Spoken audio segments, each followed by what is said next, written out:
This is a fake one-sided rivalry. We got Angel Reese taking more shots at Caitlin Clark unnecessarily. You in Indiana having a great time partying. We see all the clips. Why can't you just do your thing? Why can't you just do your thing? Picture this, WNBA All-Star Weekend in full swing. The spotlight's on, the fans are hyped, and right in the middle of it all, Angel Reese drops her big marketing play, a flashy new shoe campaign plastered everywhere in Indy. Cut to clips of posters, social media ads, Reese posing with the shoes. She thought she was about to own the weekend, steal the headlines. But then, bam, Caitlin Clark goes down with an injury. Cut to breaking news graphic, Clark out, injury update. Almost instantly, ticket prices nosedive, down 48%. The energy? Gone. But can Sarah Spain and the media stop going out there and saying that like the Caitlin Clark needs to do something to stop all this, when it is very clear this is a one-sided beef, and the one-sided beef is not from Caitlin Clark? All-Star Weekend was supposed to be the breakout moment for women's basketball. The stage? Indianapolis. The headline? Clark versus Reese, two rising stars, one electric rivalry. Fans expected packed arenas, deafening cheers, and a spotlight bright enough to finally force ESPN and the... We do start our show, though, with unfortunate news out of the WNBA. Caitlin Clark announced today that she will miss both the three-point contest and the WNBA All-Star Game this upcoming weekend in Indiana after re-aggravating a groin injury in that final minute of Tuesday's win over the Connecticut Sun. Clark had missed 4 games and the Commissioner's Cup final with that groin injury earlier this month, and now will be out for this weekend's festivities, which really stinks for fans, but you know that if there was any way that she... But just days before the big weekend, the bombshell drops. Caitlin Clark is out with a groin injury. And suddenly, everything starts to unravel. Fans had been planning this trip for months. Flights booked, hotels packed, all to see Clark lighted up on her home turf in Indianapolis. Local businesses were gearing up for crowds they hadn't seen since March Madness. Meanwhile, the marketing machine was already in overdrive. Sponsors had invested millions, counting on the Clark versus Reese rivalry to drive numbers and headlines. Nike had exclusive drops lined up. ESPN was pushing it as must-watch TV. Social media was on fire with hype and predictions. Then, just like that, the main storyline... It's a story we have been following throughout the past 2 days, surrounds the superstar herself, Caitlin Clark, the WNBA star, the Indiana Fever star, Caitlin Clark. She's going to miss all the action on the court. But just days before the big weekend, the bombshell drops. Caitlin Clark is out with a groin injury. And suddenly, everything starts to unravel. Fans had been planning this trip for months. Flights booked, hotels packed, all to see Clark lighted up on her home turf in Indianapolis. Local businesses were gearing up for crowds they hadn't seen since March Madness. Meanwhile, the marketing machine was already in overdrive. Sponsors had invested millions, counting on the Clark versus Reese rivalry to drive numbers and headlines. Nike had exclusive drops. Caitlin Clark gets hurt, and guess what? Your demand vanishes because people ain't going to pay up to see these athletes that are ungrateful that their sport's growing. People aren't paying up for that. And we are here, right here. The tickets for this game, for this All-Star game, they've dropped by 50%. This wasn't just any injury, and Caitlin Clark isn't just any player. She's the reason millions of new fans started paying attention. The one who turned casual viewers into die-hard followers. People who'd never watched a WNBA game were suddenly tuning in, just to see her. So when she went down, it wasn't just a lineup change, it was a momentum shift. The weekend that was supposed to celebrate the rise of women's basketball turned into a harsh reminder of how fragile that rise still is. All the hype, all the buildup, all the corporate dollars riding on a record-breaking event. It was all built around one player being healthy enough to show up. And when she couldn't, it became crystal clear. But when it comes to the vendors in the arena, the shops in the arena, they're not going to have the same amount of people patronize their business as they would if Caitlin Clark was there. The surrounding restaurants, the surrounding areas, the surrounding attractions, they're not going to have the same number of people patronize their business as they would if Caitlin Clark was healthy. What was meant to be a celebration of women's basketball quickly became a stark reminder of how far the league still has to go. While Caitlin Clark was sidelined with a real injury, genuinely disappointing fans who came to see her, someone else saw an opening. An opportunity to shift the... Reebok, Angel Reese are taking shots at Caitlin Clark, using her as promo. Angel Reese, let's be clear here. Let's just be all the way clear here. Angel Reese is a solid basketball player. Angel Reese 100% has benefited from attaching herself to Caitlin Clark at every single turn. Her podcast, the first 3 episodes, all the clips promoting was bringing up Caitlin Clark. It was bringing up Caitlin Clark in all of the promo. People wanted to know what she was going to say. She used Caitlin Clark as promo. Now imagine this. Your biggest rival is injured, can't even take the court in her hometown, and you decide that's the perfect moment to launch your biggest marketing campaign. That's exactly what Angel Reese did. During All-Star Weekend in Indianapolis, she dropped her "I'm in Your City" campaign, a full-blown Reebok signature shoe rollout. Billboards, social media blitzes. Angel Reese, I'm in your city. Walk in your trap, take over your trap. Post it on Instagram. There's about 15 fans there and Reebok put up a board. You would expect Reebok to put up a board. Let's never forget that when let's never forget the gigantic Caitlin Clark Nike billboard in Chicago. Let's never forget that. So if Reebok didn't put up a board for Angel Reese, the timing couldn't have been worse or more calculated, depending on how you look at it. Angel Reese's team built this entire campaign around being in Indianapolis, fully aware that it was Caitlin Clark's home turf. This wasn't just a shoe launch. It was a statement, a bold move in enemy territory designed to turn heads and stir conversation. Is you continue to take shots at her, and then when them shots get fired back, nobody likes it. We don't have no videos of Caitlin Clark really taking shots at Angel Reese. Look at what Angel Reese and Reebok are doing for views. Walk in your trap, take over your trap. This is promo they're doing in Indianapolis, where Caitlin Clark plays. That is a clear shot. It's a clear shot. Like I said, this is a fake rivalry. I think you've won 1 game versus Caitlin Clark. You've never won in Indiana at all. It's just like you continue to attach yourself to her at every turn to use her as promo. Let's call it what it was. Reese flooded social media with her "walk in your trap, take over your trap" messaging, even dropping Bankroll Fresh's track on her Instagram story. But with Clark sidelined by injury, it didn't come off as bold. It came off like claiming a win in a fight your opponent couldn't even show up for. And fans noticed. Social media lit up, not with applause, but with backlash. Some gave her credit for a savvy marketing move, but far more called it tone-deaf, opportunistic, even classless given the timing. The reactions ranged from lighthearted jokes to full-on criticism, all circling one question. Why go this hard when your rival isn't even... Caitlin Clark has never said a negative word about Angel Reese.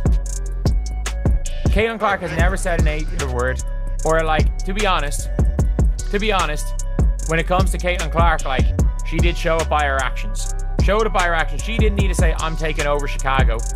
She did, however, go and put up 31 and 12, set a career high with 12 assists, be the only player in the history of the WNBA ever to have 31 and 12 in a game.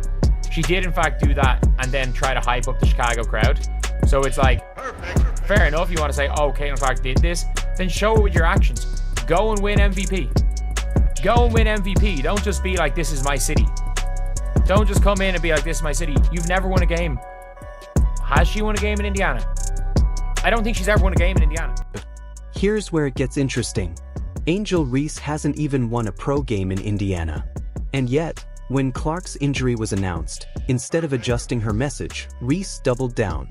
While other WNBA stars showed respect, toned down the rivalry talk, and focused on celebrating the league, Reese kept her campaign charging full speed ahead. The contrast was obvious. As players embraced the moment and uplifted women's basketball, Reese stayed locked into a rivalry Clark couldn't participate in. She pushed the "I'm in your city" narrative harder than ever, even as Clark sat out, unable to respond on the court.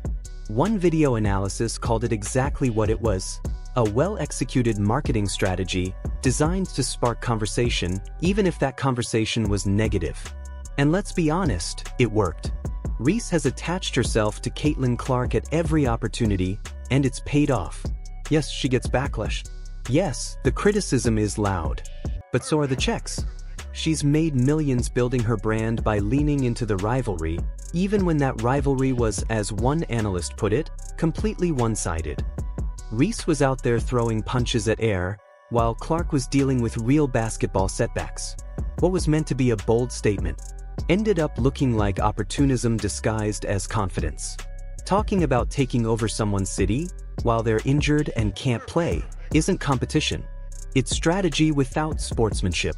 And the real proof that it backfired? It's in the numbers. Cold, hard, undeniable. Now with Reebok she's using, this is non-stop. She has attached herself to Caitlin Clark at every single turn, and she has benefited. Let's be clear here. Yes, she does receive backlash. She does receive negativity, but she has benefited greatly. She has made millions of dollars off of attaching herself to Caitlin Clark and using her to make her brand bigger. Like, this is absolutely a one-sided rivalry. And we've got to say it like it is. Like, we can't say Caitlin needs to do this, Caitlin needs to do that. Let's be real. The only reason this is still a rivalry is because the other side of the rivalry won't stop it. And by the way, it is extremely beneficial for Angel Reese to be in this rivalry. Want to know exactly how much Caitlin Clark is worth to the WNBA? Just look at what happened when she couldn't play. Ticket prices collapsed, dropping from $121 to $64 almost overnight. That's a 48% plunge the moment her injury was announced. This wasn't just a dip, it was the market shouting loud and clear. Without Clark, the product loses nearly half its value. According to TickPick, the All-Star Game was on track to be the most expensive in WNBA history, with an average purchase price of $262. Then Clark got hurt, and that record-setting demand? Gone. Faster than Angel Reese's credibility during her "I'm in your city" campaign. The ticket prices. The demand fell off a cliff. And it's not just the on-court product that suffers without number 22, Caitlin Clark. The entire weekend's economic opportunities have felt the fallout. This was conveyed with a July 18th post from NBA Central that wrote, quote, "The get-in price for the WNBA All-Star Game in Indianapolis has dropped 48%. From $121 a ticket to $64 a ticket after the news broke that Caitlin Clark won't be playing." I mean, the tickets lost 50% of its value. These numbers are confirmed by TickPick's website, currently having the All-Star Game's get-in price at $64. In a July 16th article from Front Office Sports, which was posted before Clark announced she'd be sitting out, was $121. This isn't just about one game, it's a trend.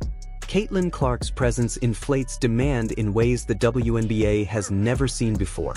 When she missed regular season games in late May with a quad strain, ticket resale prices nosedived, down 47% for a game in Washington and a staggering 71% for one in Chicago. That's not typical athlete impact, that's superstar economics. Corporate sponsors and TV networks had to scramble. Coverage plans shifted. Expectations dropped. Event packages through WNBA experiences? Already sold out in advance. The arena? Sold out within hours of tickets going live. But once Clark was ruled out, all that planning and investment suddenly looked a lot less stable. Without her, the entire ecosystem wobbles, because she's not just a player, she's the engine driving the league's momentum. From $121 all the way down to just $64 after news broke that Caitlin Clark won't be playing. These are people saying, I'm done. I don't want to watch. Caitlin Clark's not. I bought tickets solely to watch Caitlin Clark in the All-Star game. I made accommodations solely to get to Indiana to watch Caitlin Clark in the All-Star game. She is injured. I have no interest in that anymore. People are selling their tickets so much so they just want off of them. 121, okay. You want it for 100? Oh no, okay. I guess I gotta lower it to 80. Oh, you don't want to buy it for 80? Okay, I guess I'll lower it to 70. You don't want to buy it to 70? I guess I'll lower it to $64. The WNBA is paying attention to these trends, and they're seeing firsthand what Caitlin Clark is worth to this league. The ripple effect wasn't limited to ticket sales. Merchandise slumped. Concession revenue took a hit. Hotel bookings in Indianapolis dipped. Local businesses had banked on Caitlin Clark bringing thousands of fans to town. Restaurants prepped for crowds they hadn't seen since March Madness. Hotels sold out in anticipation of a basketball tourism boom. But Clark's absence didn't just hurt attendance. It disrupted the entire economic ecosystem around the event. And it revealed something deeper. The WNBA's current momentum rests heavily on one player. It's a blessing. Clark brings record-breaking attention, new fans, and major revenue. But it's also a curse. Because when she's not there, the entire foundation starts to shake. No other player in the league right now moves the needle like Caitlin Clark. I mean, you're going to mess around and a large, massive group of fans are going to be like, enough is enough. We've never had to see anything like it in sports, but you don't see these other leagues going around talking crazy about their fan bases all the time, like this league does. It's continuous. They're running their mouth about the people that are paying money to see them. You don't have other jobs where people walk up. You're in a public job that's in front of the world. Let's be real about what the numbers proved. People suspected Caitlin Clark wasn't just another rising star, but a 48% drop in ticket prices made it official. She is the show right now. The WNBA built its entire All-Star weekend around her. And when she couldn't play, fans literally valued the experience at half the price. The market doesn't lie. But while the economics were crashing and proving just how irreplaceable Clark is, players decided it was the perfect moment to make their own demands. Nothing says read the room like asking for more money while your league's biggest draw is injured and ticket prices are tanking. That's exactly what happened when WNBA players hit the court for warm-ups wearing "Pay Us What You Owe Us" shirts. The timing? Couldn't have been worse. The protest landed at the lowest point of fan sentiment that weekend. An event that just lost nearly half its value overnight. And now fans are watching players demand more compensation? To many, it didn't feel like a movement. It felt like bad optics at the worst possible time. A bunch of players and coaches of the last few days have complained without being fine-worthy about officiating. I just want to see about your thoughts on if officiating is an issue and how it can be improved, because clearly there seems to be problems or disconnect between what players and coaches feel and what officials are actually calling. People suspected Caitlin Clark wasn't just another rising star, but a 48% drop in ticket prices made it official. She is the show right now. The WNBA built its entire All-Star weekend around her. And when she couldn't play, fans literally valued the experience at half the price. The market doesn't lie. But while the economics were crashing and proving just how irreplaceable Clark is, players decided it was the perfect moment to make their own demands. Nothing says read the room like asking for more money while your league's biggest draw is injured and ticket prices are tanking. That's exactly what happened when WNBA players hit the court for warm-ups wearing "Pay Us What You Owe Us" shirts. The timing? Couldn't have been worse. The protest landed at the lowest point of fan sentiment that weekend. An event that just lost nearly half its value overnight. And now fans are watching players demand more compensation? To many, it didn't feel like a movement. It felt like bad optics at the worst possible time.